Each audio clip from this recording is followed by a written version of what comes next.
Muito boa noite, queridos amigos. Estamos aqui de volta em mais uma live, mais um programa aqui do canal Arthur Azevedo, Difusão Espírita.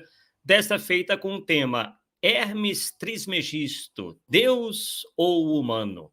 Desejo aí uma boa noite a todos.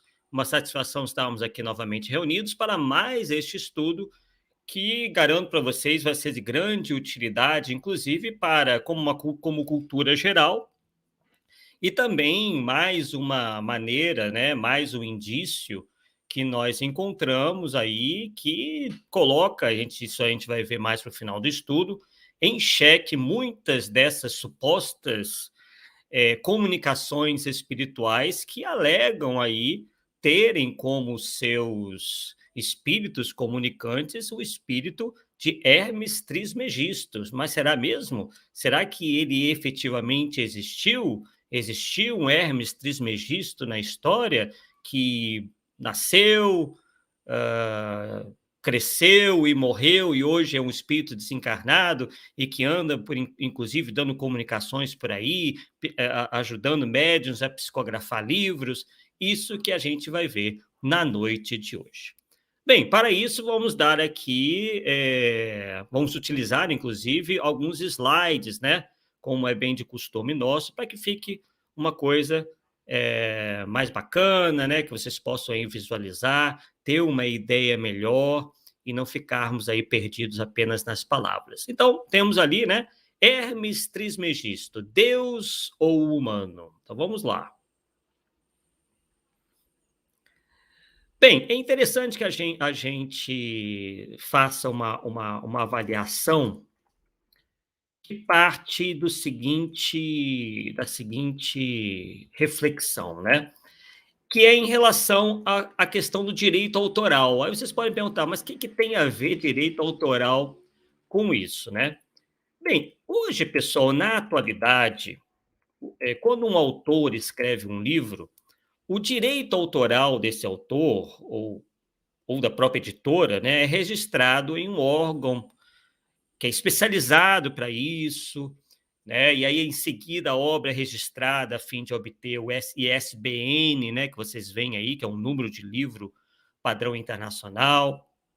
Recurso esse que foi criado em 1967 e depois foi oficializado como uma norma internacional em 1972. E aí trata-se aí de um sistema de identificação numérico das obras literárias. Então, isso foi criado mais recentemente, né? E hoje temos código de barras, né?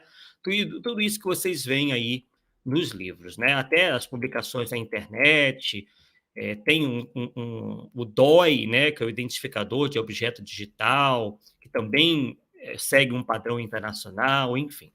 Então, isso serve, né, para que se assegure o direito do autor, que é previsto, né, em lei sobre direitos autorais, né, protege ele contra a violação dos direitos, que é um crime, né, previsto com pena, inclusive, né?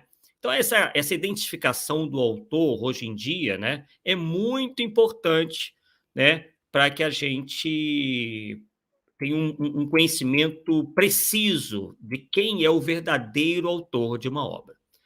Só que, pessoal, esse processo não existia no passado.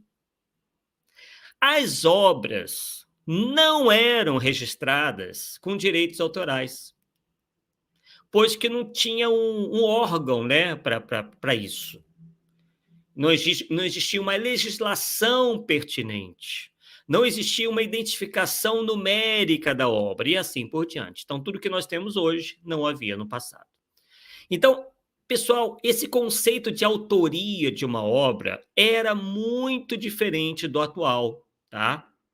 E claro, quem escrevia uma obra, que é o autor, era o autor, não tinha proteção autoral, né? O que acabava facilitando a falsificação de autoria, que é a chamada pseudoepígrafe. Deixa eu até mostrar aqui para vocês. Opa, foi lá para o final. Ah, não, isso. Deixa eu mostrar aqui para vocês um pouquinho da pseudoepígrafe. Inclusive, eu menciono ali, daqui a pouco eu volto nesse slide anterior, eu vou voltar a falar nisso daí. Né? Então, O que acontecia, então, naquela época?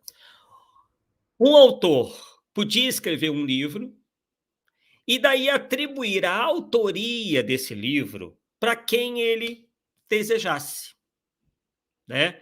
Ele poderia, inclusive, pegar o que ele escreveu e atribuir para um outro autor de prestígio, a fim de quê? Que a obra obtivesse melhor aceitação, tá. Aquilo, na época, não era visto como algo, assim, imoral ou fora da lei, mesmo porque não havia nem lei para regular isso, tá. Então isso é muito importante, isso é algo que, todo historiador praticamente identifica, tá. E essas informações a gente daqui a pouco eu vou mostrar as fontes para vocês, tá, de todas essas informações que a gente está passando para vocês.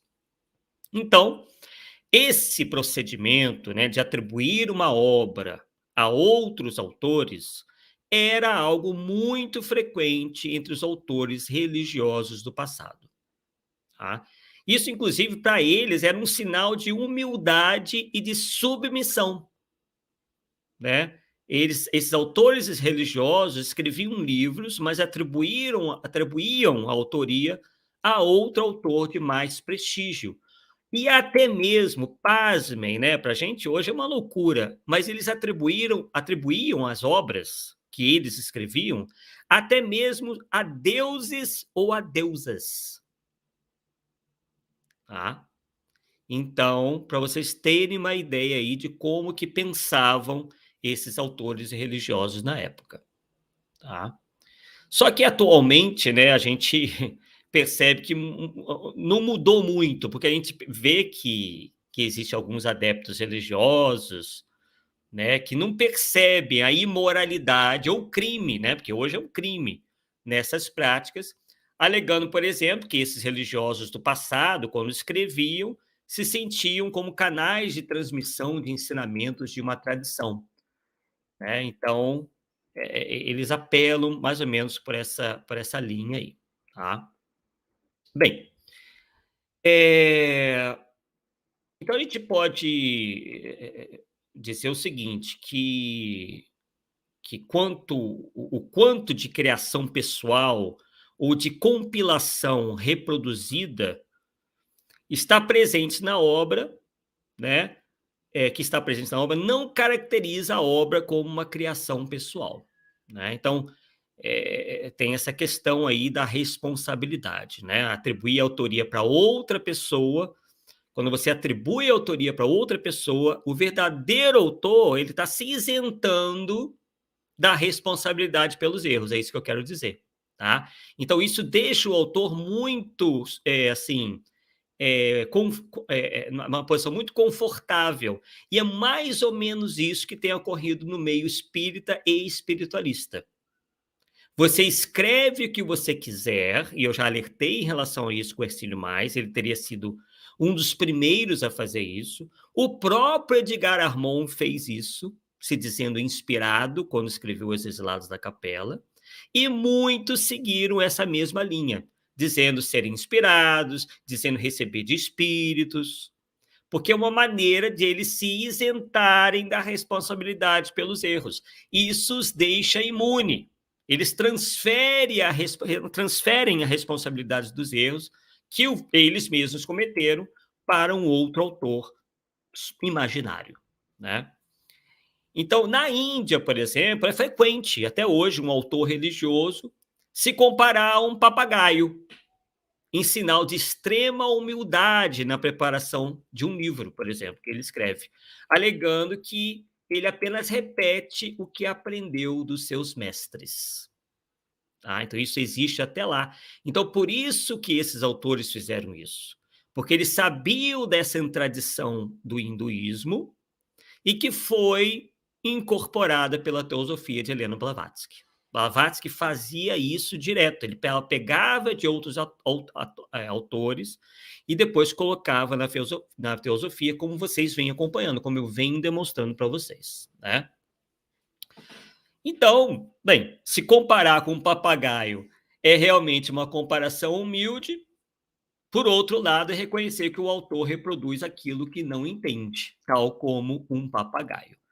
E o que é mais grave, né, pessoal? A questão da astúcia ao atribuir a autoria para outro autor de prestígio ou a um deus, né? Quer dizer, a intenção aí é fazer a obra alcançar aceitação e prestígio usando a autoridade de um outro autor, né? É por isso que Ercílio Mais, por exemplo, tanto enalteceu, procurou enaltecer essa figura de Ramatiz para dar mais peso, então, mais aceitação, mais prestígio para a sua obra, tá?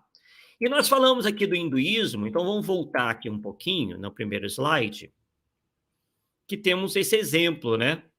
Do caso Krishna Dvaipayana Vyasa. Nome estranho, né? Mas isso aí vem do hinduísmo, né? E é um exemplo muito claro aí de como são atribuídas as autorias de muitas obras, como, por exemplo, uma obra que vocês têm certeza já ouviram falar, que são os Vedas, né? Os Vedas, que compõem aí, né, que contém mais de 10 mil hinos, né? Tem também o Mahabharata, que contém 100 mil dísticos ou versos duplos. Isso tudo compõe os Vedas, tá? Os 18 Puranas, que contém cerca de 400 mil dísticos, e o Brahma Sutra, né? Que também é um bom exemplo de pseudoepígrafe, tá? Quer dizer, é atribuída a um autor e, na verdade, não foi esse autor que efetivamente escreveu, não foi essa personalidade que realmente escreveu, tá? Então, a justificativa de alguns autores hindus para a autoria de tantas obras, né, e de tão longa extensão, vocês viram aí como que são extensas, né, é de que Vyasa, né, porque o nome, né, tá lá, né, é Krishna Dvaipayana Vyasa. Vyasa não é um autor propriamente, mas sim um nome de um cargo de compilador, que é ocupado por diferentes autores, por vários autores, e por isso o nome Vyasa, que vocês estão vendo aí, que é traduzido por compilador. Então, isso já vem lá de trás do hinduísmo, tá? Então, se for assim, a justificativa ainda não está completa, porque os nomes Krishna e Dvaipayana especificam um determinado Vyasa, que é o compilador, né? Então, de qualquer forma, é uma tentativa aí de identificação, mas não é clara, tá? Mas vamos seguir aqui com a questão da pseudepígrafe. Você pode falar pseudepígrafe ou pseudepígrafe, tá? Dá para usar das duas maneiras, tá? Então, está dizendo ali, ó, que pseudepígrafe, segundo o próprio dicionário, quer dizer título falso ou nome falso de autor. Tá? Daqui a pouco a gente vai chegar na questão do Hermes Trismegisto para a gente entender isso. Bem, aí temos o seguinte ali, ó. Mas antes de chegar nessa falar um pouquinho do hermetismo, a gente pode dizer que essa prática, né, da pseudepígrafe, ela se mostrou eficiente com o tempo nesse objetivo de alcançar aceitação, de prestígio, né? Porque os nomes dos sábios e dos deuses usurpados funcionavam como uma espécie de chancela para legitimação do texto que foi escrito, tá? Então, percebam que esses autores orientalistas do movimento espírita se utilizaram da mesma estratégia, tá? Bem, em relação ao hermetismo, como vocês estão vendo aí, está dizendo ali, hermetismo parece ter se tornado um selo com o qual um texto e seu conteúdo factual poderiam provocar o reconhecimento da sua ortodoxia e de sua verdade. Isso quem disse foi Veblen, tá? Que é um estudioso nessa área, tá? É, e, e ele identifica, né, ele pôde identificar que com o crescimento do prestígio do hermetismo, né, hermetismo vem de Hermes, dentro do meio esotérico, se multiplicou a quantidade de escritos em nome dessa tradição. Então, tudo passou a ser de origem hermética, ou isto é, de Hermes. Tá? Então, vamos avançar aqui. Começando por esse livro aí, ó, que é o que em português, né? Eu vou até colocar aqui para mostrar para vocês. Essa é a versão em inglês, tá? Essa é a versão em português, o Kybalion, tá? Que livro é esse, o Kybalion, tá? O nome, né? Quer dizer, Kybalion, como vocês estão vendo aí, né? A filosofia hermética do Egito e da Grécia Antiga, que teria sido escrito por 3 iniciados e publicado em 1908. Tá?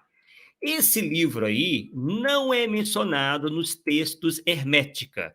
Textos hermética são os textos tidos como os originais do hermetismo, tá? E esse livro tampouco é mencionado, né, pelos hermetistas da Idade Média e do Renascimento. Então, ele é uma prova, né, de um texto de hermetismo tardio, que quer dizer, vem muito depois, né, 1900 e pouco, quando o hermetismo já tinha se fundido com novas ideias para se somar a tantas outras doutrinas obsoletas do passado. Tá? Enfim, o livro que tem a assinatura de Hermes Trismegisto, ou do hermetismo, ele acaba tendo uma imediata aceitação no meio esotérico. Tá? Então, com o tempo, a gente vê que a prática da pseudoepígrafe ela se tornou tão comum e aceitável que, em razão das incertezas dessas autorias, atribuíram-se autorias aos personagens mais ilustres. E aí eu vou... Quem disse isso, né? Inclusive, vou mostrar aqui para vocês. Vamos ver se eu já passo aqui. Foi esse aí, ó, o Christian Bull. Vamos conhecer o Christian Bull. O Christian Bull, ou Christian Hervik Bull, é professor da Escola Norueguesa de Teologia, Religião e Sociedade e pesquisador e escritor que trabalha na história das ideias da Antiguidade Tardia. Ele publicou uma série de artigos explorando a hermética, textos coptas esotéricos, o cristianismo primitivo e assuntos relacionados em seu livro de 2018. Que é intitulado A Tradição de Hermes Trismegisto, a figura sacerdotal egípcia, né, como professor de sabedoria helenizada. E ele, como professor de sabedoria helenizada, defende uma abordagem culturalmente baseada na prática. Quer dizer, a compreensão contextualizada da hermética como expressões de um novo ambiente religioso egípcio decorrente do encontro do sacerdócio do templo egípcio com as realidades do Egito romano posterior. Seus estudos tentam abordar a prática ritual e outros assuntos perigosos e complicados, e ele traduziu o corpus hermético para o norueguês, o que é uma realização bastante rara. Tá? Bem, então, o que diz lá o Christian Bull, né? Ele diz justamente isso aí que está aí no texto, né? Os tratados herméticos são atribuídos quer a Hermes ou a seus discípulos, o que significa que nós não sabemos quem, na verdade, os escreveu. Isso coloca o Hermética, que é o livro assim, principal, né, do hermetismo, no gênero da pseudoepígrafe, nos quais encontramos textos que são atribuídos a figuras míticas, tais como Orfeu, Museu, Enoque e Sete, ou erroneamente atribuídos a figuras históricas, mas algumas vezes semi-lendárias, tais como Zaratustra ou Zoroastro, Homero, Pitágoras, Jesus e seus apóstolos. Tá? Quer dizer, claro que nós sabemos, ele não está contestando a existência de Jesus, mas está contestando textos atribuídos a ele. Tá? E a gente sabe muito bem que Jesus não escreveu coisa alguma, né, pessoal? Então, vamos lá. Deixa eu ver se faltou alguma coisa aqui. Ele continua dizendo o seguinte, ó. Hermética é um adjetivo latino no plural de hermeticum, que quer dizer hermético. Portanto, significa herméticos, quer dizer, no plural, né? Com o tempo, convencionou-se chamar de hermética os textos mais diretamente relacionados a Hermes Trismegistus. Quais textos são incluídos ou não nos hermética varia de coleção para coleção, conforme os critérios do autor ou do editor, bem como a descoberta de novos textos. A coleção mais atualizada é publicada e comentada por Xavier Renaud Nebo, Textos Herméticos, da editora Gredus, a qual inclui recentes descobertas. Os seguidores do hermetismo consideravam Hermes Trismegistus como o primeiro filósofo e o primeiro profeta da humanidade. Portanto, todos os outros sábios e místicos que surgiram em seguida eram seus discípulos. Então, qualquer um destes poderia ser o autor de uma obra hermética. Então, vamos lá, só para vocês terem um panorama aí, tá? Da coisa. Bem, vamos lá. E aí temos, né, esse caso aí, né, desse livro, que a gente pode citar, tá? Então, por exemplo, por nunca ter existido, todas as autorias de obras atribuídas ao Hermes Trismegistus são, na verdade, então, pseudo-epígrafes. Tá? Então, quando ele não é o autor, ou atribui-se a ele, atribui-se a Hermes Trismegistus a autoria, ele é o protagonista da obra. Ou as duas coisas ao mesmo tempo, quer dizer, autor e protagonista. Então, por exemplo, nessa obra aí, ó, no primeiro capítulo, né, do Corpus Hermeticum, que é conhecido por Poimandres, que é o que está aí na tela para vocês, né, nós temos um diálogo, por exemplo, entre Hermes Trismegistus e Poimandres. Hermes é o autor e o personagem, quer dizer, ele é o interlocutor do diálogo com Poimandres. E o mesmo acontece, tá, em outras obras, pessoal. Vamos lá.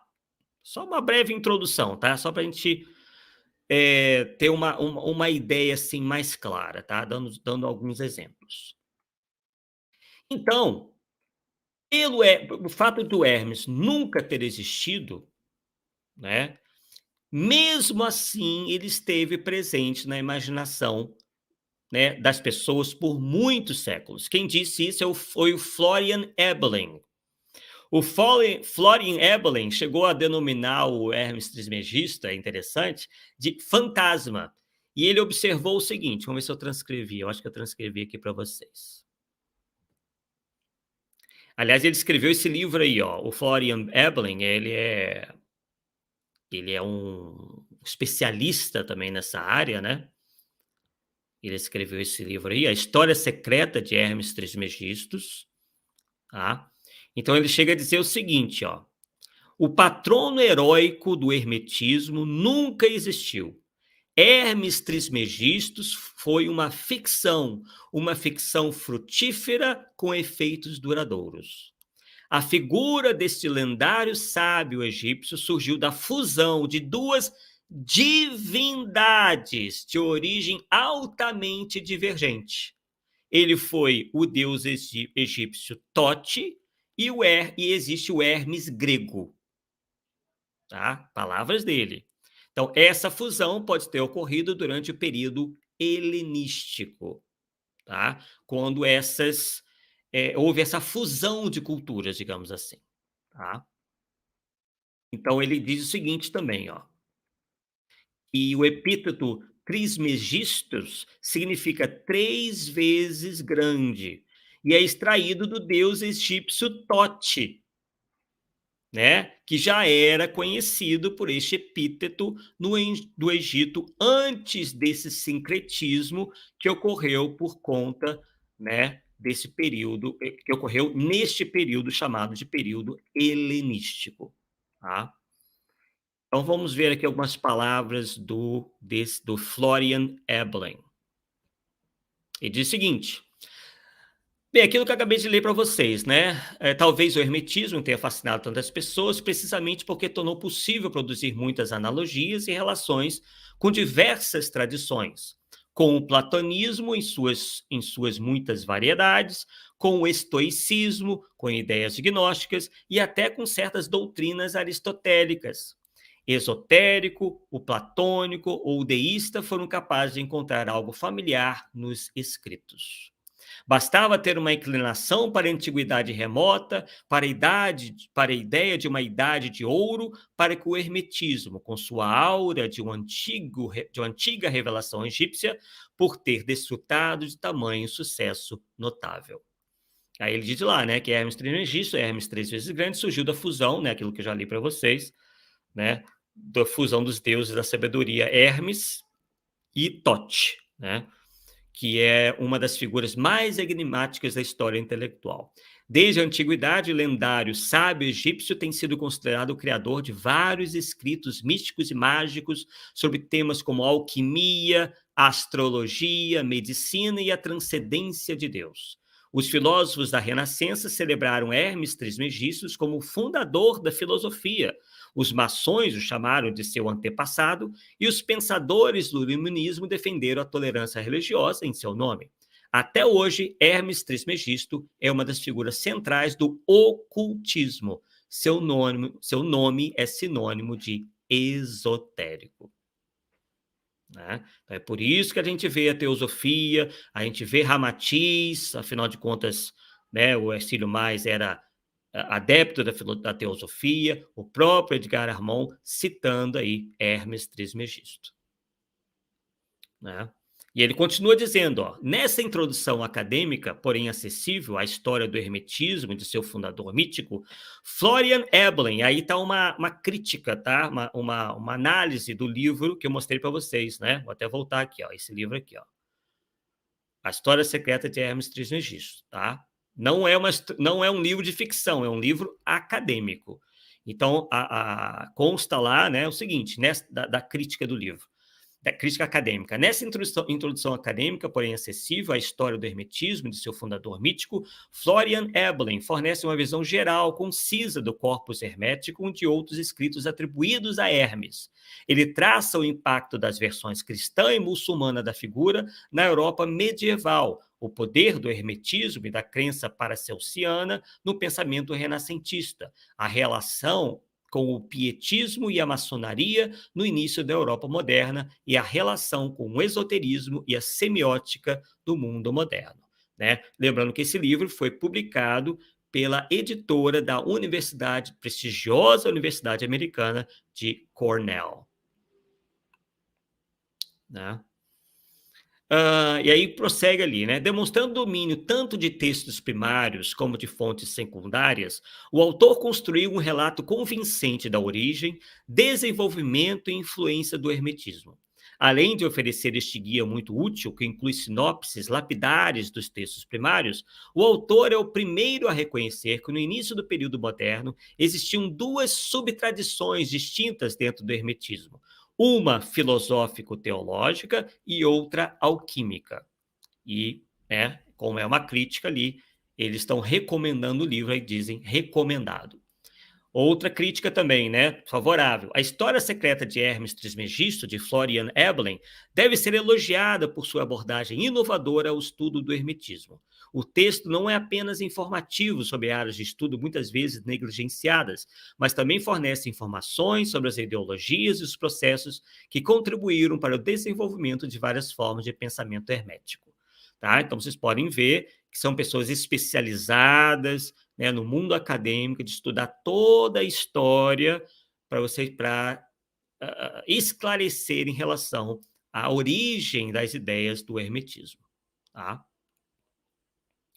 E aí, nós vimos aí uma parceria do Eblin e do Bull, que eu apresentei para vocês, né, o norueguês, onde eles dizem o seguinte: o patrono heróico do hermetismo nunca existiu. Hermes Trismegistus foi uma ficção frutífera, já até li isso para vocês, né? Com efeitos duradouros. A figura desse lendário sábio egípcio surgiu da fusão de duas divindades, de origem altamente divergente, Deus egípcio Tote e o Hermes grego. Essa fusão pode ter ocorrido durante o período helenístico, né? Então, já li para vocês aí, só para constar aí. Bem, e a questão, pessoal, ela é tão interessante, né, digamos assim, que na mitologia romana, por exemplo, né, por sua vez, Hermes era conhecido nada mais como nada menos como o deus da mitologia romana, claro, Mercúrio. Então, novamente, esse epíteto de 3 vezes grande, trismegistus, quer dizer, 3 vezes grande, é atribuído também a esse deus da mitologia romana, Mercúrio, né, que inclusive depois deu nome ao planeta, né, ao planeta Mercúrio. Então, segundo alguns autores, pelo fato de Hermes Trismegistus ter sido um deus, um rei e um sábio, né? Embora quando a gente lê a extensa, né, literatura hermética, a gente percebe que ele foi muito mais que apenas 3 vezes grande, né? Bem mais do que isso nos mitos. Ele foi muitas vezes grande, uma vez que ele exerceu incontáveis funções, como a gente vai ver, inclusive, daqui a pouco, né? O Hermes Trismegisto era tudo, né? É uma coisa muito interessante. Tá aí, ó, já está mostrando aí para vocês, ó. O Hermes Trismegisto, ele é considerado Deus, rei, mago, mestre de sabedoria, médico, astrólogo, alquimista, profeta, educador, adivinho, alfabetizador, construtor de pirâmides.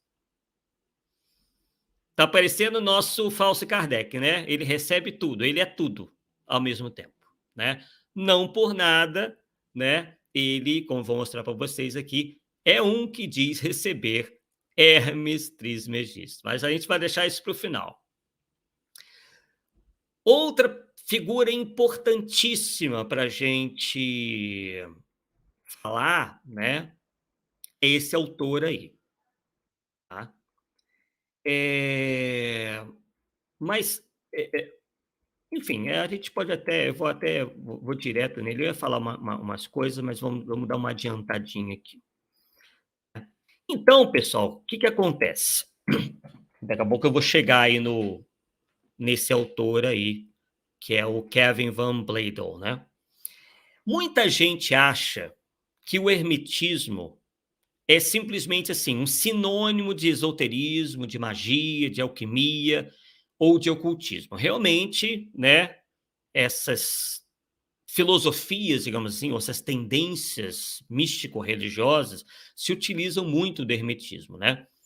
Só que essa é uma ideia que vem dos desdobramentos, próprios desdobramentos do hermetismo, após muitos séculos de absorção dessas ideias, dessas práticas, né, de outras tradições, né? Então, dando um conceito contemporâneo de hermetismo, tá? Que é muito diversificado, digamos assim.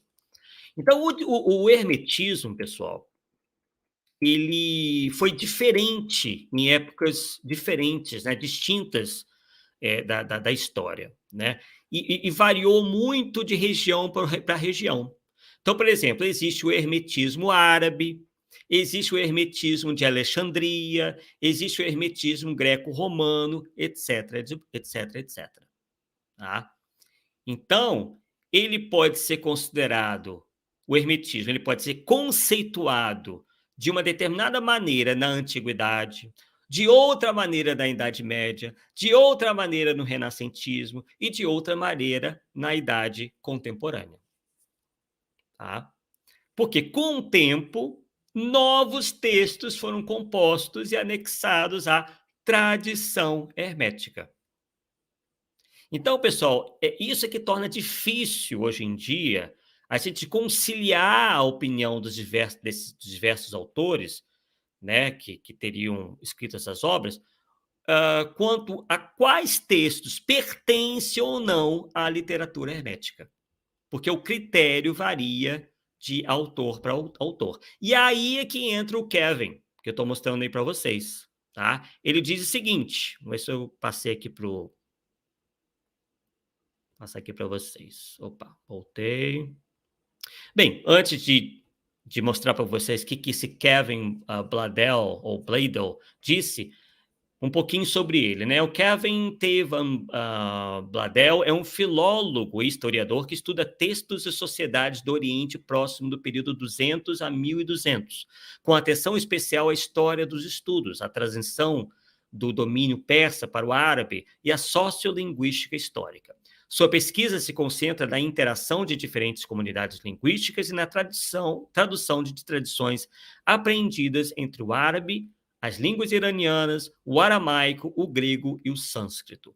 De 2013 a 2017, foi professor associado e chefe do Departamento de Línguas e Culturas do Oriente Próximo na Universidade Estadual de Ohio. Antes disso, foi durante 9 anos assistente e depois professor associado de clássicos na Universidade do Sul da Califórnia, onde cofundou e dirigiu o programa de estudos do Médio Oriente, Oriente Médio, né, daquela universidade, agora é departamento. Ele também aproveitou passagens como membro residente do Instituto de Estudos Avançados e como pesquisador visitante do Instituto para o Estudo do Mundo Antigo da Universidade de Nova York.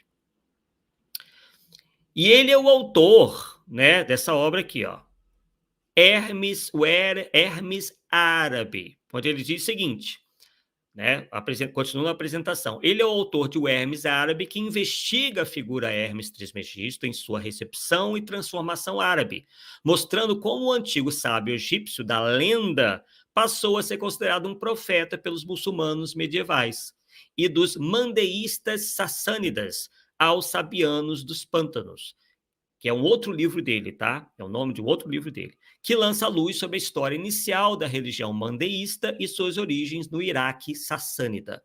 Entre seus artigos publicados estão estudos de cosmologia do Alcorão, a história das tradições árabes do século VIII, ou século VIII, de textos sânscritos encomendados por patronos bactrianos, a tradição zoroastriana do persa médio na recepção árabe, mudanças de linguagem e conversão após as conquistas islâmicas e outros assuntos. Ele ensinou uma variedade de línguas antigas, árabe, avestão, grego, parta, persa médio, persa antigo, siriático e tópicos filológicos relacionados. Vários cursos de graduação e pós-graduação sobre história, culturas e estudos do Oriente Próximo Antigo e Medieval e um curso regular de palestras sobre os impérios do Antigo Irã.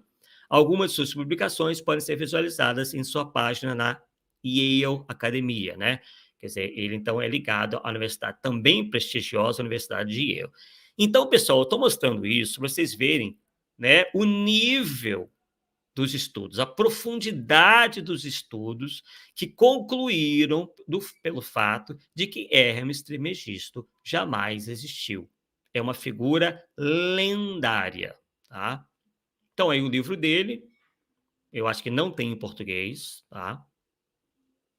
E aí ele diz o seguinte, não é possível haver qualquer consenso entre os estudiosos sobre as quais obras podem ser consideradas como hermética, né? Sendo assim, alguns pesquisadores preferem considerar como herméticos aqueles textos com direta relação com Hermes Trismegisto, ou seja, aquele cuja autoria lhe é atribuída ou aqueles nos quais ele é um personagem no diálogo.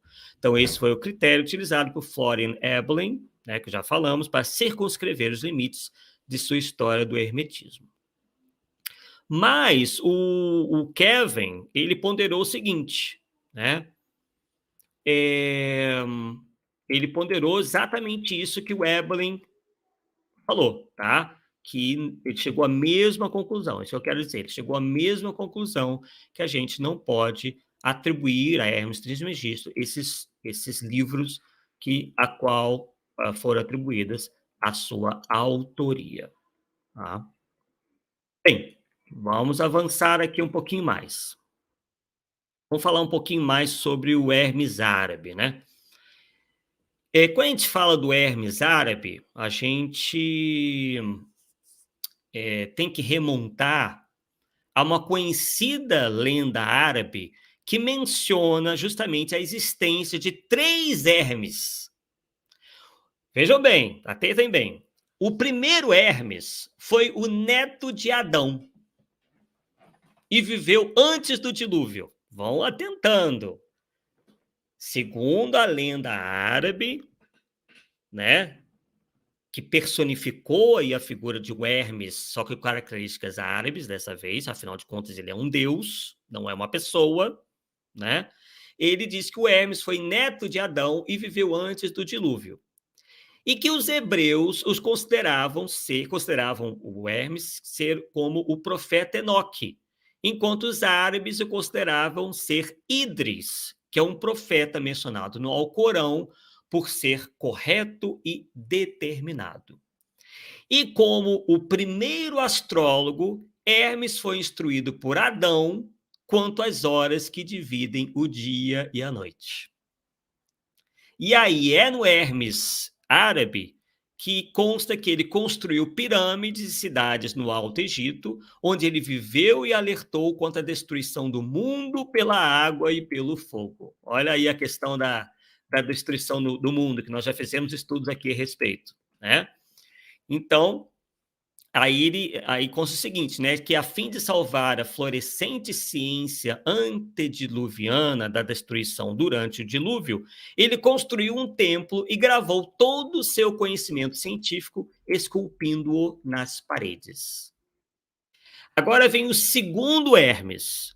O segundo Hermes viveu após o dilúvio na Babilônia, Antigo Egito, e ficou conhecido por ter ensinado filosofia e matemática para Pitágoras. Quer dizer, o cara ensinou todo mundo, ele está em todas as épocas da humanidade, ele é o cara, né?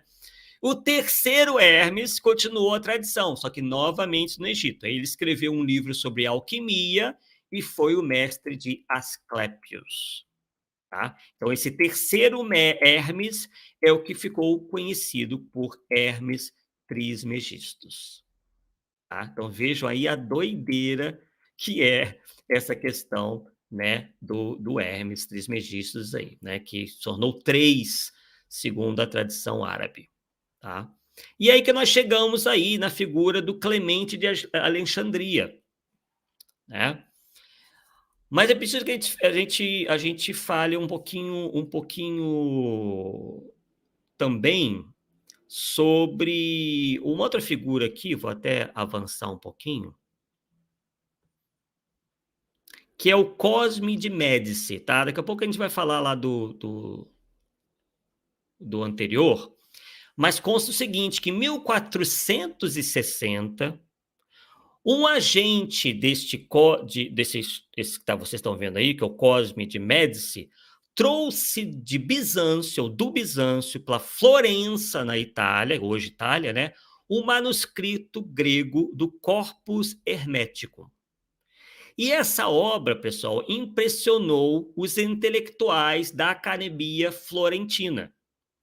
E aí o Cosme pediu imediatamente para o Marcílio Fitino, esse que também está aí, né? Que está aparecendo aí, que interrompesse as suas traduções de Platão e iniciasse a tradução para o latim deste texto hermético.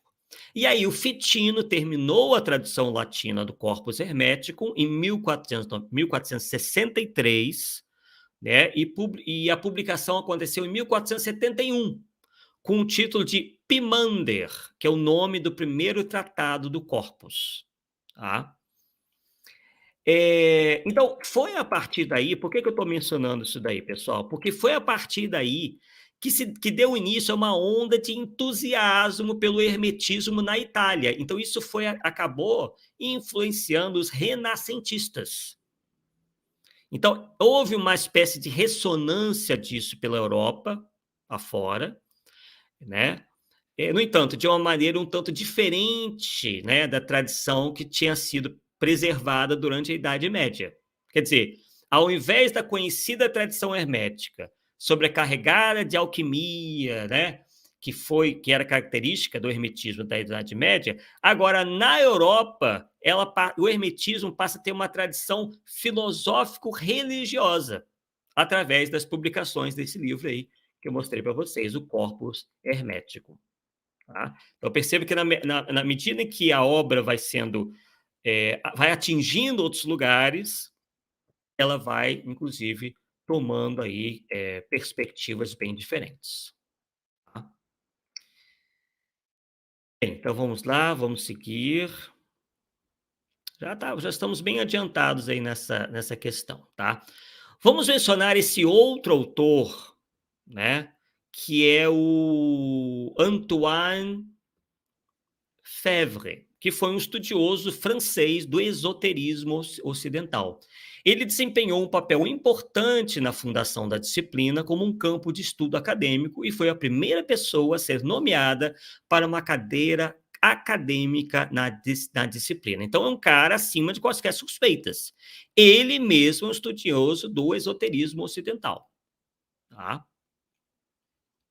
E aí, antes a gente mostrar isso daí, né, a questão de algumas, digamos assim, religiões ou seitas ou filosofias, a gente pode dizer algumas coisas sobre isso, né, sobre o que o Antônio, Febvre dizia. O Antônio Febvre explicou o seguinte, que gradualmente Hermes e hermeticismo, palavras dele, passaram cada vez mais a significar alquimia ou teosofia, isto é, o esoterismo no sentido moderno do termo. Então, isso foi ocorrendo gradualmente, tá? E aí ele diz o seguinte, que quando do novo ressurgimento do hermetismo, já no século XIX, quer dizer, ele ressurge através de quem, pessoal? Quem vocês acham que fez ressurgir o hermetismo? Já até mostrei para vocês, né? Justamente a teosofia e todas as outras filosofias, digamos assim, espiritualistas, que foram como que oriundas da teosofia. Entre elas, essa daí, que eu inclusive já mencionei, mesmo que rapidamente, outros estudos, que é a Ordem Hermética da Aurora Dourada, ou Golden Dawn, como é conhecida internacionalmente. Outra também é, que se baseia nesse hermetismo que ressurge no século XIX, foi a Sociedade Hermética de Luxor. Também a Mistéria Mística Eterna, também mesma coisa. E a própria teosofia, né? O lema da teosofia é: não há religião maior do que a verdade. Distante de verdade, a gente encontra muito pouco, né, pessoal? Bem, então vamos lá. E aí que entra, a gente vai voltar um pouquinho no tempo, né? Mas antes de a gente chegar nessa pessoa aí, o Febvre, ele cita, né, justamente essas filosofias aí, oriundas da teosofia que eu acabei de citar. Então ele diz o seguinte, quando do novo ressurgimento do hermetismo no século XIX, com a fundação de grupos herméticos, tais como a Ordem Hermética da Aurora Dourada, já mostrei para vocês, a Fraternidade Hermética de Luxor, a Mistéria Mística Eterna e a Escola Esotérica da Sociedade Teosófica, o hermetismo já tinha se tornado uma denominação comum para as diversificadas formas de artes ocultas, alquimia, astrologia, magia, tarô, numerologia, quiromancia, etc. Com tal abrangência que um autor o definiu como uma coisa sem cantos e extremidades. Quer dizer, tudo foi colocado dentro do hermetismo, né? Quer dizer, impondo a ele mais uma modificação, né? Desde lá de trás até os novos tempos. Né? E aí nós temos a figura do Marcílio Fitino, né? Daqui a pouco a gente vai chegar no Isaac aí. Mas o Marcílio Fitino, no prefácio, né? Inclusive já citamos o Marcílio Fitino, né? No prefácio da tradução latina do Corpus, que eu citei para vocês ainda há pouco, ele se utilizou de dados mitológicos, vejam bem, isso é importante, e não de dados históricos. E ele exaltou o Hermes Trismegistus como fundador, olha só, da filosofia, quer dizer, mais um título inventado por tal Hermes Trismegistus. Né? Ele virou o fundador da filosofia. E esse prefácio, pessoal, do Marcílio Fitino, que eu mostrei ainda há pouco para vocês, né, que foi o que traduziu, né, que o outro lá pediu para que ele traduzisse, esse prefácio dele foi muito influente na época dele e nos anos seguintes. Até que então houve a contestação da antiguidade de Hermes Trismegistus e dos seus textos herméticos por esse cara que está aí que eu mostrando para vocês, que é o Isaac Casaubon. E isso ocorreu em 1614. Tá?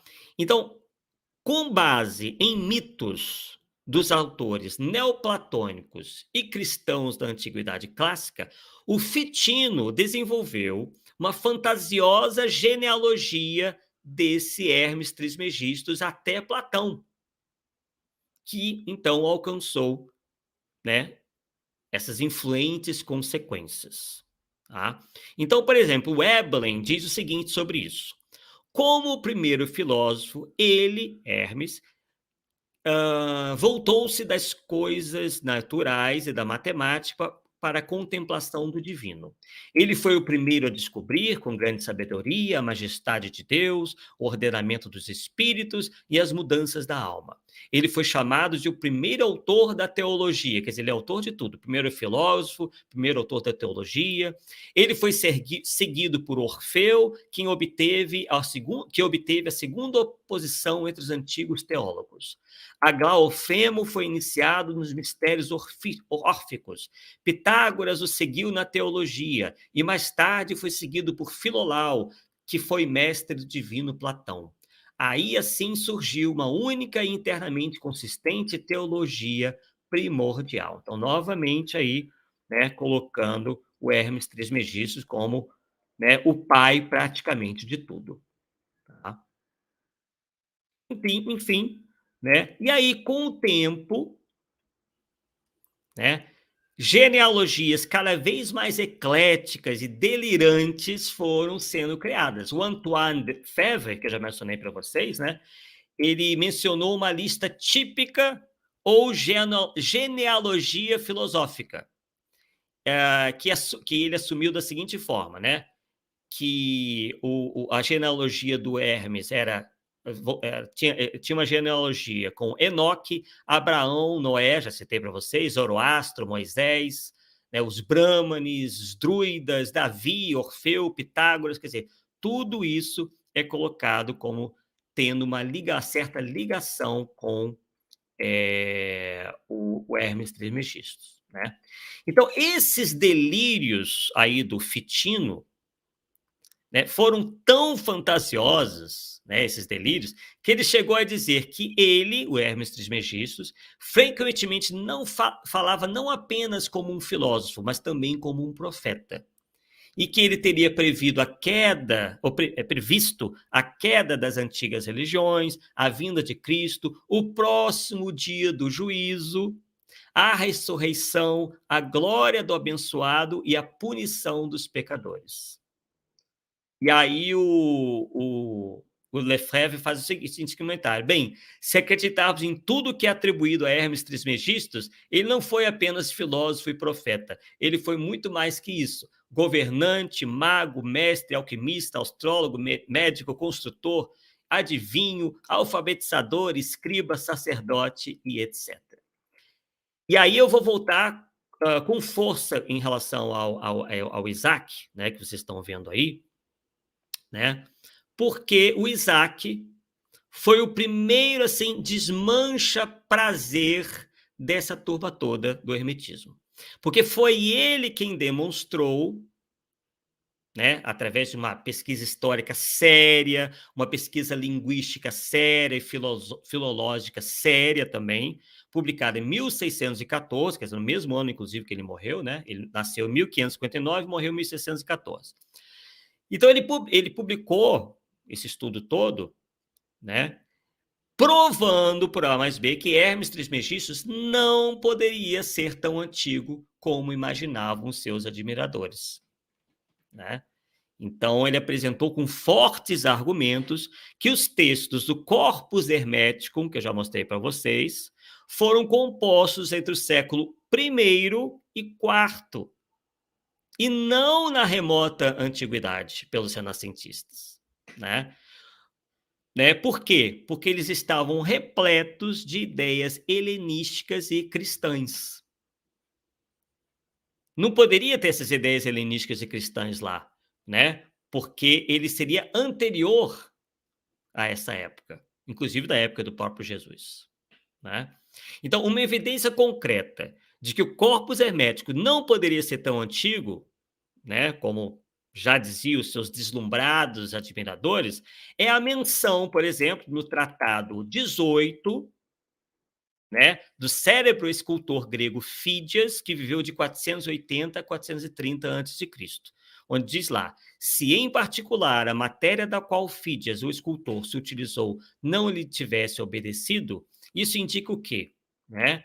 Que esse conceito não poderia estar lá. Quer dizer, com base nesse conhecimento histórico e filológico da língua grega, o Casaubon argumentou que, abre aspas para ele, o corpus hermético usa conceitos que não podem ter originado em uma época tão remota. Se os textos do corpus hermético são de fato pré-cristãos, eles não deveriam exibir diferença estilística importante daquele dos mais antigos escritores gregos, tal como Heródoto. A linguagem, contudo, claramente usa um estilo tardio, em particular, e ela emprega muitas palavras que apareceram no grego somente após o nascimento de Cristo. Então, o Casaubon não acreditou, né, já naquela época recuada, que Hermes Trismegistus fosse o autor e chamou o autor de corpus hermético de forjador.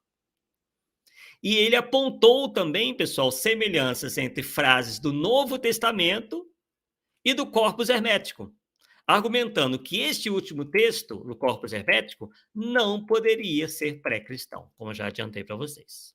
Né? E que os textos do corpus hermético não registravam a antiga sabedoria egípcia, mas que eram, na verdade, um aglomerado de conceitos platônicos e cristãos escritos após a época de Cristo. Então, é uma autêntica farsa.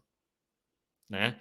Mas apesar do Casaubon ser considerado unanimemente o grande contestador, né, dessa obra, o Corpus Hermético, outros também, né, corroboraram com com essa tese toda. Né? Eu acho que eu tenho aqui algumas coisas. Entre eles, o Francisco Patrício, essa é uma foto dele aí.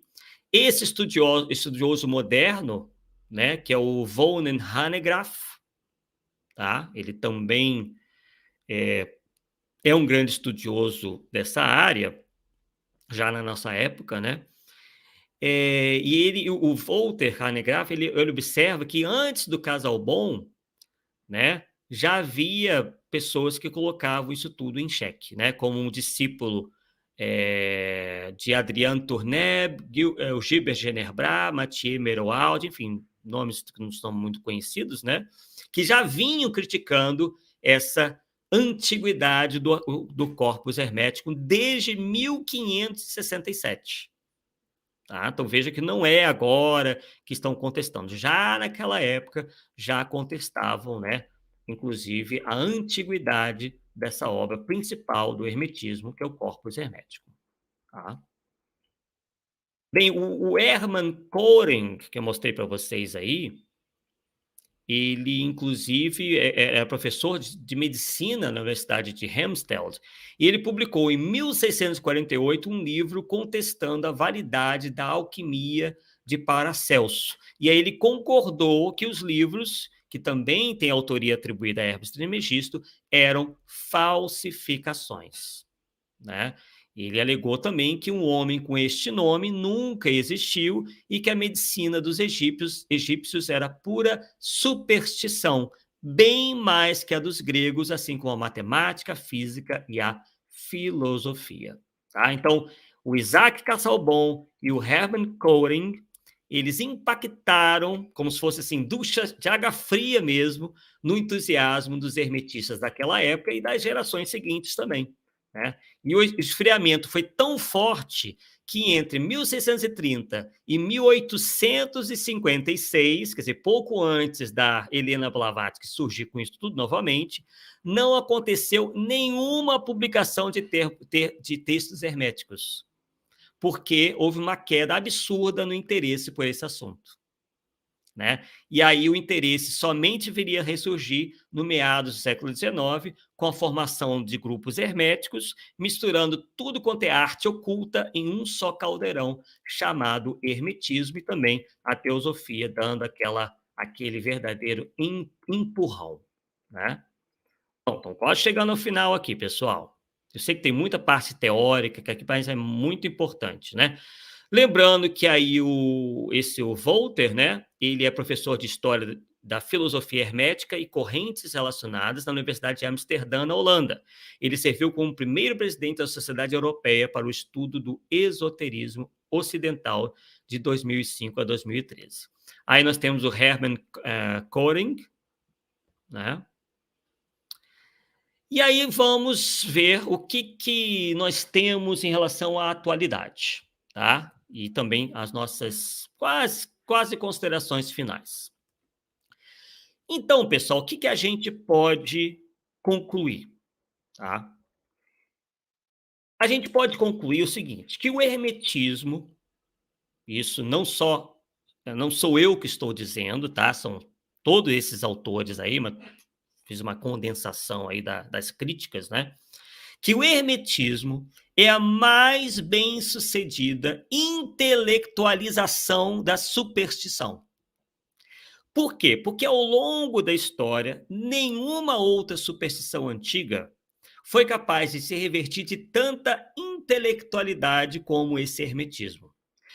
Isso serviu muito de tática para a própria Helena Blavatsky, né? Ela utiliza muita verborragia, muita coisa assim, né, que parece muito intelectualizado, né?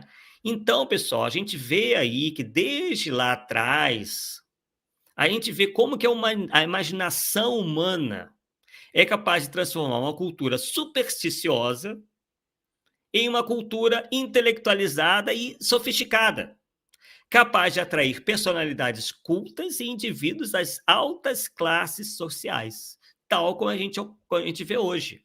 Mesmo indivíduos cultos acreditando em coisas absurdas, né? Então, segundo esses críticos também, eles dizem o seguinte, ó, ele é uma sortida mistura de mitologia egípcia, superstições religiosas e a racional filosofia helenística.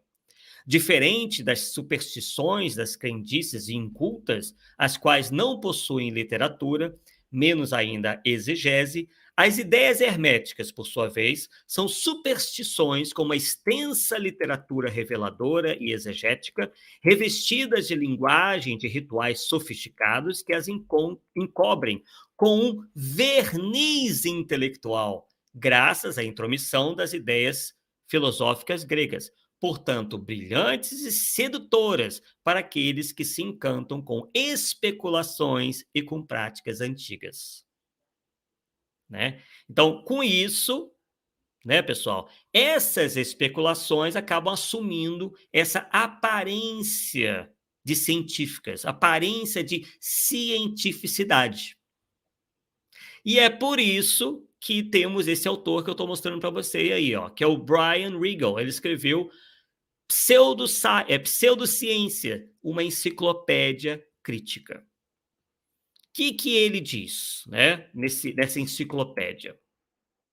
O Brian Regal, ele diz o seguinte, ele inclui a doutrina de Hermes Trismegistus como um exemplo de pseudociência, nesse seu livro, né, enciclopédia, uma enciclopédia crítica, pseudociência, né? E aí ele diz o seguinte: a razão para essa inclusão reside na insistência dos adeptos e dos admiradores em denominar as especulações rudimentares de Hermes Trismegistus e de seus seguidores como ciência hermética ou filosofia hermética.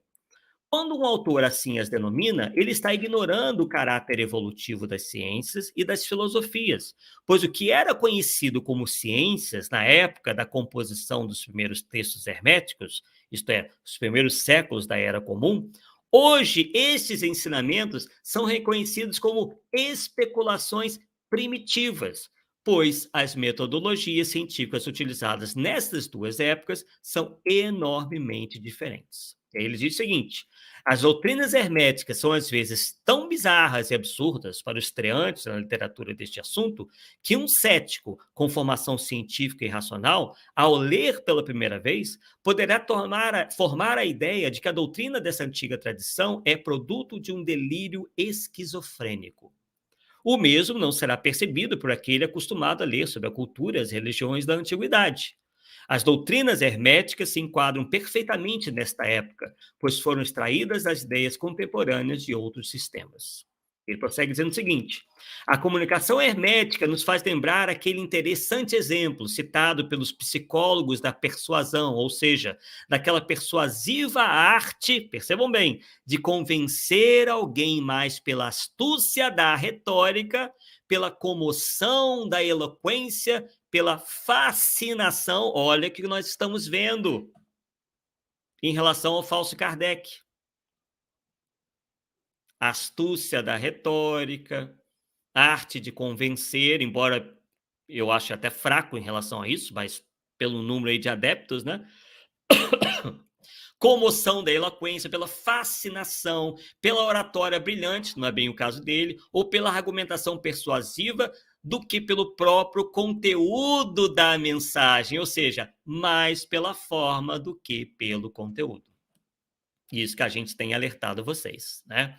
O exemplo disso, segundo o Regal, é mencionado pelos pesquisadores da persuasão através da experiência de alguém que admira um quadro de pintura pela beleza da moldura e não pela beleza da pintura em si. Isto é, a beleza da moldura sugestiona a opinião do observador sobre a beleza da pintura. Olha que interessante essa comparação.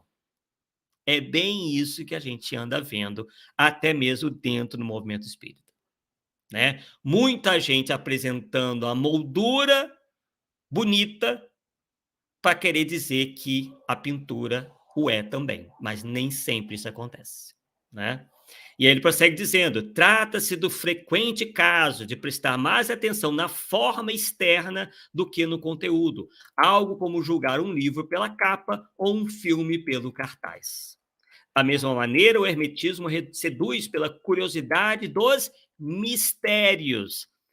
A verdade está oculta nos mistérios antigos, bem o que explora a teosofia, né? Pelo encantamento dos rituais. Os rituais reproduzem as realidades que a inteligência não é capaz de entender. Pelo enigma dos símbolos, quanto mais simbólico, mais verdadeiro. Pela antiguidade das doutrinas, isso eu tenho sempre falado para vocês, né? Quer dizer, a ideia de quanto mais antigo, mais sábio. Não é isso que as pessoas geralmente pensam? Nossa, isso é muito antigo, então isso é muito profundo. Fujam dessa ideia. Pela oportunidade das iniciações, só o iniciado conhece a verdade. Pela sabedoria dos mitos, quanto mais fantasiosos, mais significativos. E pelo deslumbramento das revelações. Olha o que o pseudo Kardec anda fazendo, e tantos outros.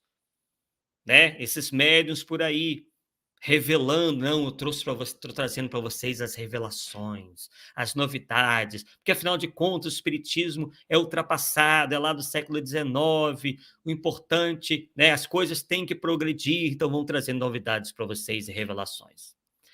E aí o Siegel diz: porém, desde uma perspectiva comedida, toda essa atração sedutora encobre uma enormidade de revelações delirantes, de especulações infundadas e de práticas supersticiosas. Olha aí, pessoal. E aí, nesse momento que eu vou remover aqui o nosso slide e vou compartilhar com vocês o seguinte aqui. Vamos ver o que eu vou compartilhar primeiro. Bem, vamos lá. Vamos já então para a questão do Hermes espírito dando comunicação por aí. Vamos pela cronologia. Bem, temos aqui, né, do próprio Facebook desse movimento chamado Universalismo Crístico, inclusive eles aqui colocam uma frase de Albert Einstein. Olha como eles querem encobrir, né, as loucuras deles como sendo algo plenamente científico, né? Aí citam Albert Einstein ali. E aí temos o médium, ou supostamente médium, Roger Bottini Paranhos, que se diz médium de nada mais, nada menos do que Hermes Trismegisto. E ele diz o seguinte, ó: Hermes é meu grande amigo. Ele é o espírito que mais se aproxima de mim e com o qual possuo maior afinidade para estabelecer o contato mediúnico. Desde a minha adolescência, olha a tática dele. Sinto a sua presença acompanhar meus passos. É sempre assim, na infância, na adolescência. Há vários anos estamos juntos, né, para dar uma ideia de intimidade, trabalhando a minha capacidade mediúnica, sempre a capacidade alta, né, capacidade mediúnica lá em cima, para que o plano espiritual possa ter mais um canal aberto para iluminar o nosso conturbado mundo, sempre se colocando como missionários. Este nobre instrutor apresenta-se com uma simples túnica branca, olha a questão da imagem, né, de você florear a imagem, como é comum entre os espíritos que já encontraram a paz e a humildade. Quer dizer, túnica branca é um símbolo ali, representa que o espírito encontrou a paz e a humildade. Na cintura vemos um cordel dourado, ajustando a elegante revestimento aos seus 1,80 m de altura. Pendurado em seu pescoço, encontramos uma corrente com uma cruz branca dentro de um triângulo lilás rosado, símbolo da fraternidade da cruz e do triângulo, que é citado por Hercílio Mais / Ramatiz. Eles tiram tudo de lá, né? Por isso que eu digo, a origem está toda em Hercílio Mais.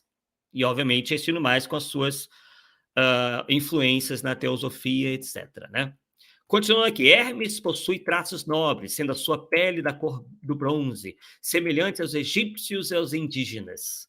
Seus cabelos são negros e longos, à altura dos ombros, sendo todos os fios do mesmo comprimento penteados para trás, deixando livre o rosto. Para prender os cabelos, Hermes geralmente apresenta-se com uma tiara discreta da cor dos cabelos. Bem, aí ele prossegue, né, descrevendo lá, vamos ver aqui, vamos adiantar um pouquinho aqui, né? Aqui, ó, onde ele se aventura na questão da representatividade histórica do Hermes. Sobre a contribuição de Hermes à nossa humanidade, poderíamos dizer somente o que ele me autorizou e que conheço, que ele teve 3 encarnações no Antigo Egito, sendo uma como grão sacerdote do templo de Osíris. Ele reencarnou também 2 vezes, envergando as vestes de sacerdote da Igreja Católica, onde associou-se por simpatia aos ensinamentos de Jesus à fraternidade da cruz, que por fim veio a se fundir com ensinamentos orientais. Isso dizia Hercílio Mais, né? Tornando-se a fraternidade da cruz do triângulo, tão conhecida entre os estudiosos espíritas. Não, estudiosos espíritas não, entre a turma do ramatizismo. O espiritismo não tem nada a ver com isso. Hermes disse-me que ficou muito feliz com a fusão, pois antes de Jesus iluminar o mundo, ele muito trabalhou, seguindo a linha oriental, ao qual muito admira. Enfim, e aí, né, continua aí na estratégia de passar ao leitor a ideia de que Hermes Trismegisto realmente foi um ser humano, né? Inclusive, ele diz psicografar livros, né, tendo como Hermes como seu autor espiritual, tá? Então, vemos aí como que andam as coisas, né? Vamos ver aqui mais um caso que eu vou apresentar para mostrar para vocês aqui. Agora estamos já quase no finalzinho. Daqui a pouco eu vou falar com vocês aí, pessoal. Não esqueci de vocês, não. Isso aqui, ó. Inclusive, né, já demonstrando aí, ó, que esse livro aí foi justamente o que inspirou o pseudo Kardec, o falso médium, né, da Casa Plataforma da Mistificação, esse livro aí do Roger Bottini Paranhos, que eu acabei de mostrar para vocês, dizendo que Hermes é o espírito, né, amigo dele. Então, ele escreveu esse livro aí, Akhenaton, ou Akhenaton, tanto faz, A Revolução Espiritual do Antigo Egito. O pseudo Kardec diz ter lido esse livro. Possivelmente, depois dele ter lido esse livro, ele passou, então, a dizer que ele era a reencarnação de Akhenaton, né, o faraó egípcio. E aí está lá na sinopse, ali antes da sinopse, né? o nome do livro, e ali embaixo, ó, Roger Bottini Paranhos, Hermes Espírito, Ramatiz Espírito. Quer dizer, sempre Ramatiz também na história, né? Claro que Ramatiz só é mencionado porque é o nome que também dá um certo peso e vendagem a essas obras, né?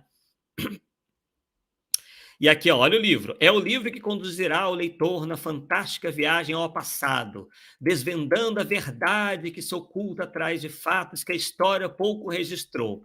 Não registrou coisíssima nenhuma, né? Porque não existiu. Ou que são matéria de especulação entre os arqueólogos modernos. Não, tem especulação nenhuma aí.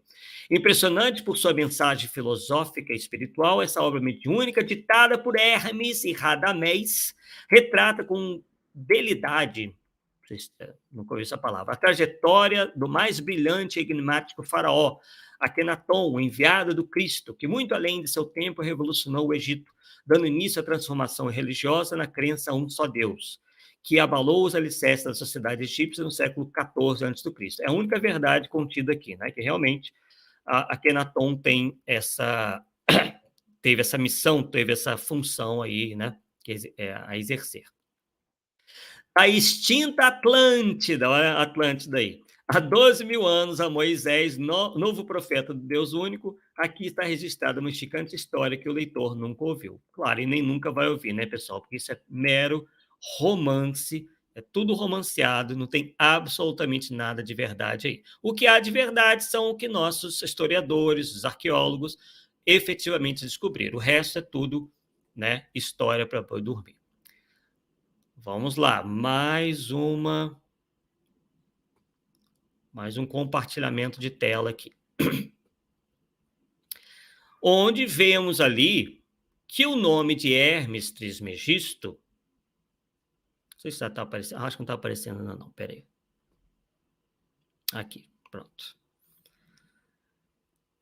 Consta do livro A Caminho da Luz, né? Que é um livro que quem me acompanha sabe que eu não sou lá muito simpático, né? Porque é um livro que contém uma série de inexatidões históricas, faz menção à Lemúria, à Atlântida, que foi justamente que inspirou, né, motivou o Edgar Armond a escrever Os Exilados da Capela, né? E aí consta o seguinte aqui, ó. Salvo algumas exceções, como a dos espíritos missionários que estiveram presentes na Terra de quando em quando, para que pudesse acelerar o adiantamento intelectual e moral do planeta, como os mencionados por Emmanuel em A Caminho da Luz. Entre eles destacam-se Forri, os compiladores dos Vedas, que nós vimos aí que são de autoria variada, né? Confúcio, Hermes Trismegisto, Pitágoras e Samos, Siddhartha Gautama, Moisés, entre inúmeros outros. Mas, segundo o autor, o espírito de maior elevação em escala evolutiva e governador espiritual do planeta Terra foi Jesus, o Cristo. E para encerrarmos, né, vamos mostrar aqui aquele que eu acabei de mencionar.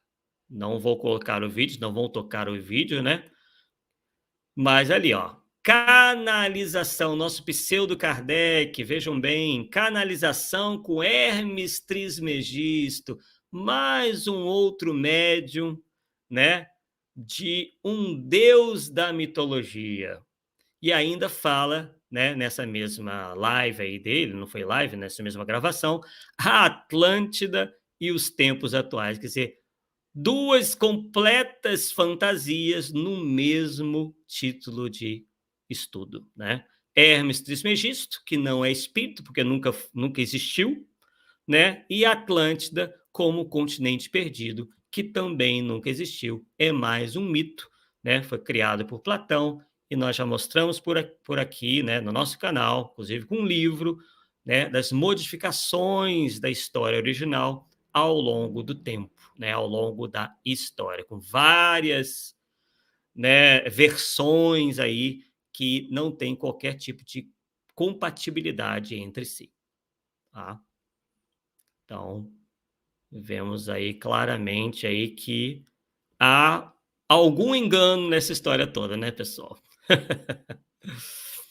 Então, pessoal, vamos ver o que vocês têm a dizer. Temos aqui também, eu separei aqui, antes de falar com vocês, o seguinte, olha, inclusive do próprio Regal, tá? Que é o autor lá da enciclopédia. Ele diz o seguinte, ó, que eu separei aqui. Ele diz o seguinte, que nos grupos esotéricos, tal como nas igrejas populares, o número de dissidentes decepcionados com o que aprenderam ou com o que experimentaram é grande. Só aqueles que os frequentaram podem saber, uma vez que estes grupos, assim como as igrejas, escondem estes fatos. De modo que a rotatividade de frequentadores e de membros é grande. Com efeito, existem muitos que abandonam esses grupos esotéricos por decepção. E uma das decepções mais frequentes é o reconhecimento do obsoletismo das doutrinas e a supersticiosidade das práticas. Quando chega o momento cujo adepto é capaz de isolar as exaltações, as esperanças infundadas, as promessas utópicas, a fascinação e os louvores, os quais revestem as doutrinas e as práticas esotéricas, então ele é capaz de perceber, por trás desses revestimentos sedutores, um conjunto de ideias e de práticas que apenas têm validade para a cultura da antiguidade e da Idade Média. Pois esoterismo é mais fascinação do que a realidade. Isso nós já estamos dizendo para vocês há um bom tempo. Nós tivemos conhecimento da enciclopédia há pouco tempo, tá, pessoal?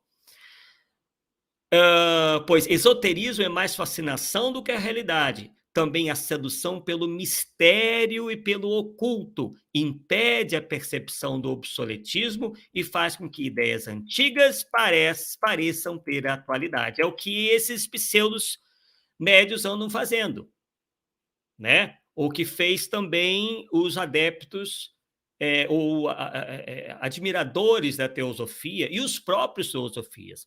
Eles puxavam lá de trás e puxam lá de trás e apresentam essas ideias antiquíssimas como sendo, vejam bem, contribuições para o espiritismo, como sendo novidades. Vê se faz sentido uma coisa dessa.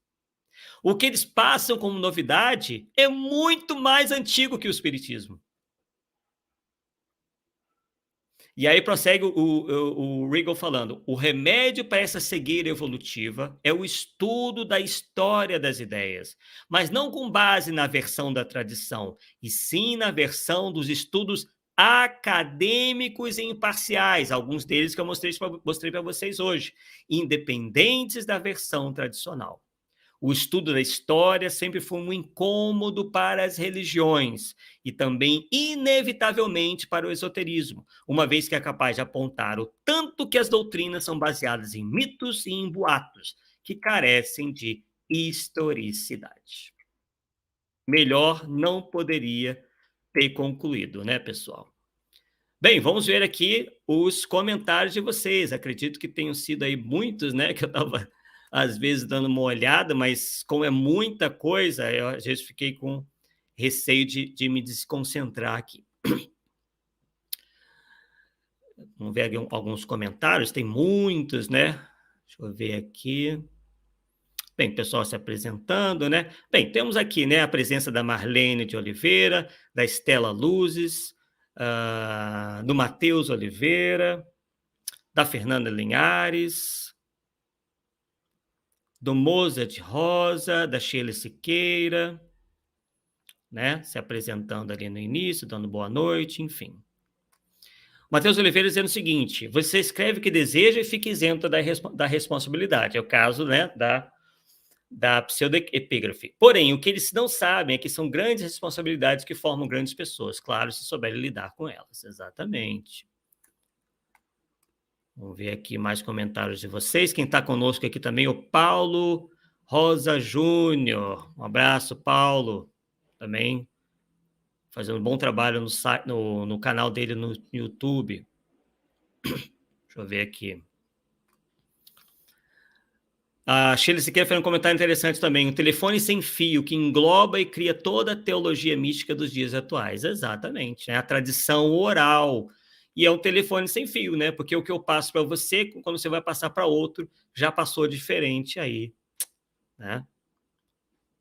Matheus Oliveira perguntando: quanto tem esse acadêmico Quanto tempo deve ser, né? Esses acadêmicos levam para chegar a essa conclusão e escrever obras como essa? Muitos anos, né, Matheus? É toda uma vida acadêmica que eles têm que ir atrás, né? Claro que eles vão também atrás de outros estudiosos modernos, mas, obviamente, eles têm que ir às fontes primárias, né? Estudar tudo aquilo, né? Estudar os textos, no caso ali dos livros atribuídos ao hermetismo, né? Então, são muitos anos, tem que ter uma formação muito sólida.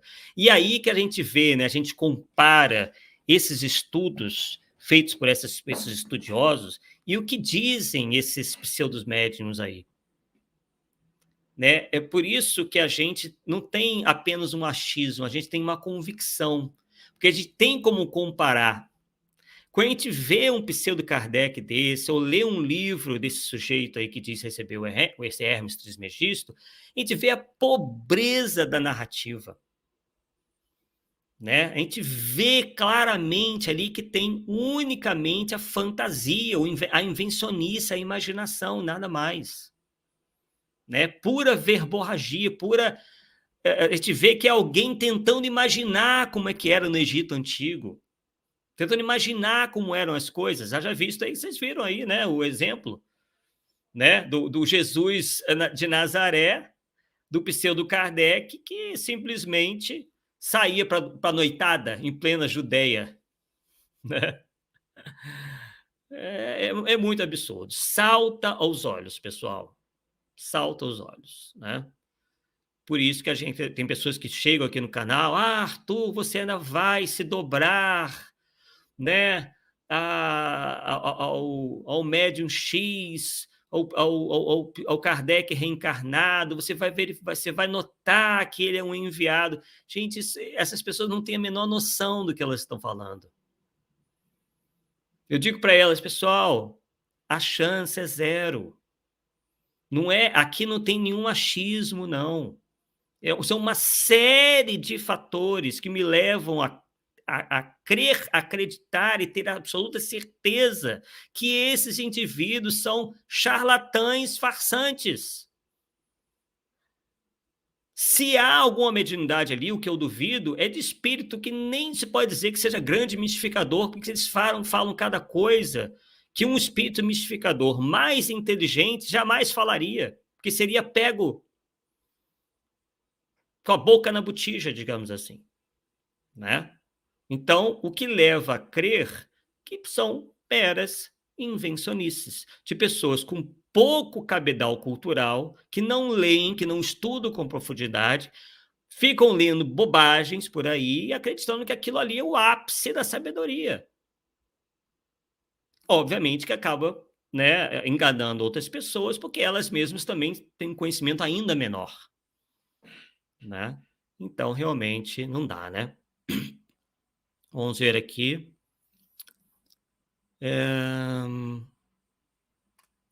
Matheus Oliveira, né? O que o Kenny chegou depois, né? O Arthur está mostrando através de suas pesquisas, como Hermes Trismegisto é um personagem que nunca existiu de verdade, mas algo criado no imaginário humano, exatamente, ao longo da história, né? Enfim. Deixa eu ver aqui. Zacarias. Deixa eu ver aqui. O Kenny dizendo, né? Esse é o problema. Sempre tiram das mitologias, mas nunca dos dados históricos. Quer dizer, realmente, né? Não tem historiografia nenhuma aí. Deixa eu ver aqui, muitos comentários, né? Estou retirando aqui rapidamente. O Kenny também dizendo, pior que muitas pessoas cultas acabam acreditando, continuam ensinando errado e mentindo para outras. Clínica psiquiátrica aumentando, exatamente, né? Deixa eu ver aqui. Vamos ver, estão quase chegando aqui no finalzinho dos comentários. O pessoal impressionado aí, né, com o pseudo Kardec, né, com a capacidade aí de dizer mentiras, né, em verdades, fantasias. Vou ver aqui mais. Ele incorpora Munra também, transforma essa forma decadente. Vamos ver aqui mais. Bem, acredito que seja basicamente isso daí, né. Realmente a gente tem que às vezes dar umas risadas, né, eles não gostam disso que a gente está satirizando, que está debochando, mas é só parar de dizer bobagens, que a gente não vai rir, a gente ri aquilo que acha diferente, né, não é que não seja engraçado, mas é algo que por vezes choca, né, o bom senso das pessoas, né. Bem, pessoal, então foi um leve aí apanhado, né, da questão da Hermes Trismegisto. Fomos atrás, lemos muita coisa, né, desses estudiosos, citamos os nomes. Quem quiser se aprofundar, é só colocar o nome desses autores, voltar, né, na live, pegar o nome, ir aprofundando, né, que senão se ficaria realmente muito longo e até maçante o nosso estudo de hoje, né. Então, a conclusão é justamente essa, né, que segundo os maiores especialistas mundiais, inclusive do próprio esoterismo ocidental, especialistas em hermetismo na academia, né, professores de faculdades, renomadas, como de Yale, de, Cornell, enfim, de, faculdades também na Europa, né, universidades na Europa, todos eles são unânimes em dizer, né, estudando a história do hermetismo, que jamais houve alguém, né, nunca encarnou, segundo né, a nossa linguagem como espíritos, nunca encarnou ou reencarnou alguém chamado Hermes Trismegisto. São figuras mitológicas, tal como os deuses, né? Tanto é que na mitologia romana, Hermes Trismegisto foi chamado de Mercúrio. Isso para dar um exemplo, sem contar na mitologia da própria tradição árabe, né, das próprias modificações depois ocorridas ao longo do tempo, já no tempo dos renascentistas. Vocês viram aí brevemente como que Hermes, essa figura mitológica do Hermes, foi tendo várias caras ao longo do tempo, né?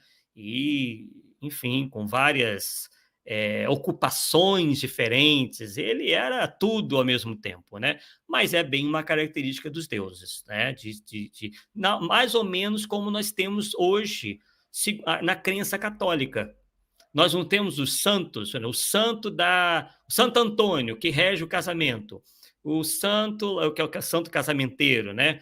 Tem o São João, que é padroeiro de tal coisa, né? Enfim, essa tradição da Igreja Católica remonta toda essa mitologia, onde os deuses, né, governavam certas áreas da vida humana, né? Então a gente ainda traz isso lá de lá, resquícios de lá. E há espíritas ainda caindo nessa história toda, né? Tem espírita aí que diz: ah, não, meu santo padroeiro é fulano e ciclano. Gente, não é assim que funciona. Isso remonta a antigas crenças, né? Isso não corresponde mais, né, à realidade, tá? A não ser ainda, né, nas igrejas que pararam, infelizmente, no tempo, são resquícios ainda do romanismo, né, da mitologia romana, mitologia greco-romana, que atribuía aos espíritos essas condições, tá? Os espíritos, claro, vão evoluindo, vão progredindo, mas não necessariamente ficam com essas atribuições, né? Ah, vou orar para um espírito tal para eu casar. Não. Vou orar para o espírito tal para arrumar um emprego. Vou orar para o espírito tal para que chova. Isso é pensamento mágico. Isso aí faz parte de, né, épocas transatas lá remotamente, lá de concepções remotas, né, que não correspondem mais à mentalidade de hoje e muito menos ao espiritismo. Bem, pessoal, então agradecemos aí, conseguimos fazer em 1h30, né, um tempo que nós consideramos aí razoável para não assustar muito as pessoas que forem se interessar aí pelo nosso vídeo. Agradecemos aí a oportunidade, nos desculpamos aí pelo dia, mas que realmente queríamos colocar esses estudos logo, já estão prometidos há um bom tempo, logo no ar, mas vamos voltar aí ao nosso horário normal, nossos horários normais, de terça-feira, quinta-feira, vamos tentar encaixar alguma coisa numa segunda-feira, quarta nós temos o Polêmica Espírita, né? Sexta é a minha reunião mediúnica, então possivelmente não vai dar, E, de vez em quando, a gente vai apelar para o sábado, mas vamos tentar não apelar para o sábado, porque é o dia de que vocês têm para descansar, tem outros programas também que vocês gostam de assistir, tá bom? Um forte abraço, dando um abraço aqui também ao Gessé de Sá, né? Que falou justamente o seguinte, né? O catolicismo ainda tem a tradição dos deuses, exatamente. E alguns espíritas trazem inconscientes essas manias, exatamente. Perfeito, né? Fernanda Linhares aqui dizendo que gostou do nosso estudo, nós que agradecemos. É isso aí, pessoal. Tenham, então, um bom aí fim de sábado, né? Já estamos aí quase 20 para as 10, né? Tenha aí tenha aí um bom domingo de descanso e nós voltamos a nos falar brevemente aí já na semana que vem, tá bom? Então é isso por hoje e até a próxima, pessoal. Tchau, tchau.